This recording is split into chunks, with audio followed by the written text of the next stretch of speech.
बेटा छोड़ करके गया है, डर लगता है माँ हूँ, कहीं मेरे बेटे को शेर तो खा नहीं गया, इस पर मैं रो रही हूँ। का मर जाने दो उस नालायक को जिसने तुम्हें जंगल में फेंका, उसके ऊपर क्यों रोती हो? तो माँ का दिल देखिए, आखिर तो मैं माँ हूँ, मेरे सीने में दिल है, कोई पत्थर की सिल नहीं है। दूसरी मिसाल ला रहा हूँ, बहुत ध्यान से सुनिएगा। जवान बीवी है, शौहर बीमार पड़ा, बूढ़ी माँ है, बूढ़ी माँ भी खिदमत कर रही है, बीवी भी खिदमत कर रही है, माँ उकताती नहीं है, बीवी उकता गई। पूछने वाले ने कहा कि तुम्हारा शौहर कैसा है? तब मरता भी नहीं है कि चैन मिल जाए, ऐलान हो जाए, जीता भी नहीं है कि सुकून और इत्मीनान मिल जाए। वो अपने कान से सुन करके कहता है, मेरी जवान बीवी मेरी खिदमत से, मेरे इलाज से घबरा गई, लेकिन मेरी बूढ़ी माँ मोहब्बत से मेरी खिदमत करती रही। कौन कहता है कि बीवी माँ के बराबर हो सकती है? न बराबर हो सकती है, न आगे बढ़ सकती है। माँ तो माँ होती है। हर चीज तो मिल जाएगी बाजार में, लेकिन बाजार में, लेकिन हर चीज तो मिल जाएगी बाजार में, लेकिन बाजार में, लेकिन माँ बाप से बढ़कर कोई दौलत न मिलेगी। आंचल जो उठा कर के दुआ माँ तेरी कर दे, माँ तेरी कर दे, आंचल जो उठा कर के दुआ माँ तेरी कर दे, माँ तेरी कर दे। दुनिया हो या उक़बा कहीं जिल्लत न मिलेगी। माँ बाप को रुलाएंगे, बीवी को खुश रखेंगे, हाथ उठाइए इंशाल्लाह। देखिए कैसे कैसे मजनू हाथ उठा रहे हैं, जरा देख लीजिए, चैनल में सब कैद हो रहे हैं। जरा ध्यान रखिएगा भाई। अब मैं आपको बताने के लिए जा रहा हूँ, कौन बीवी घर को जन्नत बनाती है, कौन बीवी घर को जहन्नम बना देती है। जरा ध्यान दीजिएगा। मस्तूरात के हवाले से, ख़वातीन के हवाले से बहुत खूबसूरत मुताला आपकी खिदमत में आ रहा है। आप लोग मुकम्मल सुनने के लिए तैयार है? दोनों हाथ उठाइए इंशाल्लाह। इंशाल्लाह लाठी से खैर खबर लेंगे, हाथ उठाइए इंशाल्लाह। ये देखते जाइए, दाना पानी सब बंद हो जाएगा, घर पहुंची। जरा ध्यान रखिएगा, कौन औरत घर को जन्नत बनाती है और कौन औरत घर को जहन्नम बना देती है। ये नमूना मैं आपके सामने लेकर के आ रहा हूँ। अल्लाह के रसूल ने फरमाया, जिस आदमी को 4 चीज़ हासिल हो जाए वो खुश नसीब है, जिसको 4 चीज़ हासिल ना हो वो बदनसीब है। जिसको नेक बीवी मिल जाए वो खुश नसीब है, जिसको लंबा चौड़ा घर मिल जाए खुश नसीब है, जिसको नेक पड़ोसी मिल जाए खुश नसीब है, जिसको सवारी आसान से आसान सवारी मिल जाए, सवारी करने के लिए सवारी मिल जाए, सवार होने के लिए सवारी मिल जाए, ये खुश नसीब आदमी। बदनसीब आदमी कौन है? जिसको नेक बीवी नहीं मिली, उसका पड़ोसी नेक नहीं है, उसका घर छोटा है, सारी ज़रूरत पूरी नहीं होती है, सवारी बहुत कंडम है, मुश्किल से यहाँ से वहाँ जा पाता है, यह आदमी बदनसीब है। अल्लाह के रसूल ने कहा कि एक दुआ मांगते रहो, ए अल्लाह मैं उस औरत से पनाह मांगता हूँ जो मुझे वक्त से पहले बूढ़ा कर दे। एक आदमी है घर से बाहर खुश रहता है, जब घर के अंदर आता है तो खुश नहीं रहता, उसका मुंह लटक जाता है। बीवी इस कदर नाफरमान है कि घर आता है तो जिंदगी तंग हो जाती है, घर से जब बाहर निकलता है तो उसकी जिंदगी जन्नत बन जाती है। एक बार सालन जल जाए तो एक ही बार भूखा रहना पड़ता है, लेकिन जब नाफरमान बीवी से दिल जल जाता है तो जिंदगी इसी तरह जलती रहती है, परेशान रहती है। नमूना देने के लिए जा रहा हूँ। आदमी के गले में तौक है, ये गले में तौक है। जानते हैं ये तौक कौन है? ये नाफरमान औरत है। जब वो मर जाती है तो इसको चैन मिलता है, जब वो तलाक लेकर के इससे छुटकारा पा लेती है, इस आदमी को नजात मिल जाती है। एक शायर था, बीवी के मरने पर बहुत हंस रहा था। लोगों ने पूछा कि कितना संगदिल आदमी हो, बीवी तुम्हारी मरी है, शरीके हयात मरी है, तुमको गम नहीं है? कहा कि मेरे लिए तो वबाले जान थी, गले की फसरी थी, अल्लाह को अच्छा करना था, जल्ले तू जलाल तू इस बला को टाल, इसलिए हंस रहा हूँ। एक शायर आदमी था, बीवी को बद्दुआ दे रहा था। लोगों ने कहा कि बीवी को दुआ दो, बद्दुआ क्यों देते हो? कहा 2 वजह से बद्दुआ दे रहा हूँ। उसकी जो ज़बान चलती है कैंची की तरह चलती है, मेरे दिल को काट करके रख देती है, और उसका जो गुस्सा है वो सांप की तरह मुझे डसता है, इसलिए मैं उसे बद्दुआ देता हूँ, दुआ नहीं देता। दिल्ली के शायर के पास एक नौजवान गया, मैं शायरी सीखना चाहता हूँ, शायर बनना चाहता हूँ। अरे भाई ये सीखने की चीज़ नहीं है, वक्त सिखा देता। नाफरमान औरत से निकाह कर लो, 1 नंबर के शायर बन जाओगे। किसी के इश्क और मोहब्बत के चक्कर में पड़ जाओ, 1 नंबर के शायर बन जाओगे। एक आदमी अपनी बीवी से कह रहा था, जब मैं मर जाऊं तो तुम शादी कर लेना। तो बीवी ने कहा, जरूर दाल में काला है, मुझे क्यों कह रहे हो कि मैं मर जाऊं तो तुम शादी कर लेना? ताकि आने वाले शौहर को पता चल जाए कि पहला शौहर इतनी जल्दी क्यों मर गया। दूसरा नमूना ला रहा हूं, बहुत ध्यान से सुनिएगा। माँ ने बेटे से पूछा कि यह शीशा कैसे टूट गया? कहा तेरी नाफरमान बहू ने पत्थर मारा, शीशा टूट गया। अब सास ने बहू से पूछा कि ये शीशा कैसे टूट गया? कहा मैं तेरे नालायक बेटे को पत्थर मार रही थी, वो पत्थर खा लेता, शीशा बच जाता। तीसरा नमूना ला रहा हूं, बहुत ध्यान से सुनिएगा। अदालत में औरत रो रही है, काजी ने पूछा कि क्यों रो रही हो? कहा मेरे शौहर को तुमने 1 ही साल की सजा दी, इसलिए रो रही हूं। तो काजी ने कहा चलो 3 साल की सजा कर दिया। अब औरत हंसने लगी, रोना बंद हो गया। एक बहुत प्यारी मिसाल पर पैगाम को ख़त्म कर रहा हूँ। एक औरत कह रही है, जब मैं बहू थी तो मुझको अच्छी सास नहीं मिली, जब मैं सास बनी तो मुझको अच्छी बहू नहीं मिली। इंसाफ से बताइए, ये नालायक औरत थी, यही अच्छी बहू नहीं थी, यही अच्छी सास नहीं थी। जब ये बहू थी तो सास को अच्छी बहू नहीं मिली, जब ये सास बनी तो बहू को अच्छी सास नहीं मिली। एक मिसाल पर पैगाम को ख़त्म कर रहा हूँ, ध्यान से इसको सुनिएगा। बीवी पूछती है शौहर से, जब तुम घर में रहते हो तो लाठी से बात करते हो, गाली से बात करते हो, जब मेहमान आता है तो मोहब्बत से बात करते हो, प्यार से बात करते हो, तुम्हारे मुंह से फूल झड़ता है, बात क्या है? तो कहा कि जब तुम घर में रहती हो तो अटीचर फटीचर रहती हो, गुस्ल भी नहीं करती हो, पुराना कपड़ा पहनती हो, खुशबू भी नहीं लगाती हो, बन सवर करके नहीं रहती हो।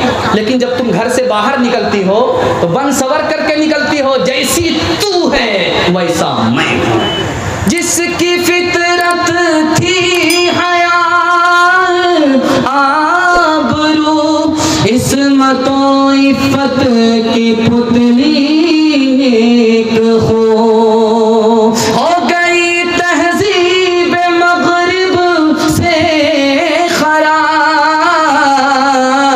कर दिया बदनाम रुसवा को बको। सफाई पोशा वो तंदीदनी है, मगर लूह आला इशों में सनी है। सफाई पोशाक तंदीदनी है, मगर रूह आला इशों में सनी है। खमीदा है सर दिल में किब्रो मनी है, खमीदा है सर दिल में किब्रो मनी है। शरीफाना सूरत है सीरत दनी है, ये तहजीब नौ है नई रोशनी है, ये तहजीब नौ है नई रोशनी है। एक बहुत खूबसूरत मुताला हदीस के हवाले से सुनाने के लिए जा रहा हूँ, आप लोग सुनने के लिए तैयार हैं? दोनों हाथ उठाइए इंशाअल्लाह। थक गए हैं तो दोनों हाथ उठाइए इंशाअल्लाह। माशाअल्लाह। आप तो कन्या के भी मामू हैं, दुल्हा के भी मामू हैं।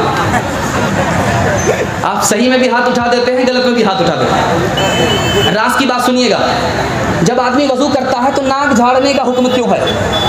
ये मैं आपको नमूना देने के लिए जा रहा हूँ। जब आदमी सुबह को उठता है तो उसका बदन क्यों टूटता है? ये दूसरा नमूना हदीस के हवाले से देने के लिए जा रहा हूँ। तीसरी बात रखिए, जब आदमी सुबह को उठता है तो उसका दिल खुश क्यों नहीं रहता है? ये तीसरा नमूना हदीस के हवाले से सुनाने के लिए जा रहा हूँ। आदमी नमाज पढ़ता है, है, भूल जाता है आगे मुझे पढ़ना क्या है, पीछे मैंने पढ़ा क्या है। इसका राज क्या है मैं आपको बताने के लिए जा रहा हूँ। आदमी गुनाह करने के बाद अफसोस क्यों करता, गुनाह से पहले अफसोस क्यों नहीं होता, गुनाह के बाद अफसोस क्यों होता है, ये आखिरी नमूना आपको सुनाने के लिए जा रहा हूँ। मुकम्मल सुनेंगे, हाथ रहिए इंशाल्लाह। जुमा नमाज पढ़ेंगे, हाथ रहिए इंशाल्लाह। शनीचर को आकर के ससुर पढ़ेंगे, जरा ध्यान दीजिएगा। जब हम वजू करते हैं कुल्ली करने के बाद हदीस में आता है कि नाक में पानी डालो और नाक को झाड़ो। हदीस में आता है कुल्ली करने के बाद नाक में पानी डालो और नाक को झाड़ो। झाड़ने के लिए क्यों कहा जा रहा है? हदीस में आता है कि रात में शैतान नाक के बासे में रात गुजारता है। जब आदमी नाक में पानी डालता है, नाक को झाड़ता है, तो शैतान पानी के साथ बह जाता है। दूसरा नमूना जरा ध्यान से सुनिएगा। जब आदमी सुबह को उठता है तो उसका बदन टूटता। बदन क्यों टूटता है? शैतान गुद्दी पर 3 गिरा मारता है। शैतान मुसलमानों के सोते वक्त में 3 गिरा मारता है। जब वो उठता है तो उसका पूरा बदन टूट रहा है। जब वो अस्तगफिरुल्लाह पढ़ता है तो 1 गिरा खुल जाती है। जब वो वजू करता है तो दूसरी गिरा खुल जाती है। जब वो नमाज पढ़ता है तो तीनों गिरा खुल जाती है। मैंने एक तीसरा नमूना आपके सामने रखा था कि आदमी जब सो करके उठता है, नमाज छोड़ करके उठता है, तो उसका दिल खुश नहीं रहता। ऐसा लगता है कि कब्रिस्तान का मुर्दा है, कब्र से निकला। उसका दिल खुश क्यों नहीं रहता? उसकी वजह यह है कि शैतान उसके कान में पेशाब कर देता है। जो आदमी सुबह को उठा ही नहीं, उसने नमाज पढ़ी ही नहीं, न तो अदा पढ़ी न तो कज़ा पढ़ी, शैतान उसके कान में पेशाब कर देता है। उसी पेशाब का असर है कि जब आदमी सो करके उठता है तो उसका दिल खुश नहीं रहता। चौथे नमूने को जरा ध्यान से सुनिएगा। आदमी नमाज पढ़ रहा था, अब भूल गया कि आगे पढ़ना क्या है, पीछे मैंने पढ़ा क्या, आगे पढ़ना क्या है, पीछे मैंने पढ़ा क्या है। राज सुनिएगा, जरा ध्यान से सुनिएगा। अल्लाह के रसूल फरमाते हैं जब आदमी नमाज में होता है तो शैतान उसके दिलो दिमाग में पहुंच जाता है। शैतान उसके दिलो दिमाग में पहुंच जाता है और कहता है ये चीज़ याद रखो, ये चीज़ याद करो, वो चीज़ याद करो, ये चीज़ याद करो, वो चीज़ याद करो। उधर ध्यान चला जाता है, इधर ध्यान बढ़ जाता है। अब आगे उसे पता नहीं होता कि मुझे पढ़ना क्या है, मैंने पढ़ा क्या है। आखिरी नमूना देने के लिए जा रहा हूँ, इसको जरा ध्यान से सुनिएगा। बुराई करने से पहले, शराब पीने से पहले आदमी को शराब से नफरत है। जिना करने से पहले जिना से नफरत है। लेकिन जैसे ही शराब पी लिया, जिना कर लिया, तो उसको अफसोस होता है। इसका राज क्या है? जब मर्द और औरत एक जगह जमा होते हैं, गैर मर्द गैर औरत, तो बीच में शैतान आ जाता है और शैतान नफरत की चीज़ को मोहब्बत की चीज़ बना देता है, कड़वी चीज़ को मिठाई की चीज़ बना देता है। अब ये गुनाह कर लेते हैं, अब शैतान वहाँ से हट जाता, अब अफसोस होता है कि मैंने बड़ा खतरनाक गुनाह कर लिया। शैतान से कैसे बचेंगे? सिर्फ 4 रास्ता है। हाथ उठाइए इंशाअल्लाह। 4 रास्ता है। पहला रास्ता, आप दुआ कीजिए, ऐ मेरे परवरदिगार मुझे शैतान से बचाइए, अल्लाह आपको बचा लेगा। दूसरा रास्ता बता रहा हूँ, आप कलमा पढ़िए, ला इलाहा इल्लल्लाह वहदहु ला शरीका लह लहुल मुल्कु व लहुल हम्द वहु अला कुल्ली शैइन कदीर। रात में भी हिफाजत होगी, दिन में भी हिफाजत होगी। तीसरा तरीका बता रहा हूँ, आयतुल कुर्सी पढ़िए। चौथा तरीका बता रहा हूँ, हामीम तंजीलुल किताबी मिनल्लाहिल अज़ीज़िल अलीम, सूरह मोमिन की पहली और इब्तदाई आयत को पढ़ लीजिए, शैतान से हिफाजत हो जाएगी इंशाअल्लाह। मोबाइल रात में देखेंगे, दिन में नहीं देखेंगे। आप रहिए इंशाअल्लाह। ये देखिए, बहुत लोग डिस ब्रेक मारे हैं, अल्हम्दुलिल्लाह पूरा बेदार हो गए, लेकिन 2-4 लोग फिर भी पटरी छोड़ है। ध्यान दीजिएगा, ये लोग ठीक लाइन पर नहीं आए तो इनकी नमाज जनाजा ही पढ़ करके चले जाए। जरा ध्यान दीजिएगा, एक आदमी कंबल ओढ़ करके रास्ते में सो रहा, किसी ने ठोकर मारा, कहा कौन हो रहा, बीच रास्ते में सो रहे हो? कहा मैं शैतान। कहा शैतान का काम सोने का तो नहीं, शैतान का काम तो गुमराह करने का है। कहा कि मैं इसलिए सो रहा हूँ कि मोबाइल ने मेरा काम कर दिया, मोबाइल हाथ में पकड़ा दिया हूँ, अब मोबाइल मेरा काम कर रहा है, इसलिए मैं आराम से सो रहा हूँ, जाग नहीं रहा हूँ। आप मोबाइल से बच जाइए, गलत इस्तेमाल से बच जाइए, शैतान आपको, अल्लाह आपको शैतान से बचा लेगा इंशाअल्लाह। मोबाइल में देखना है, तकरीर देखिए, तिलावत सुनिए, इससे ईमान ताज़ा होगा।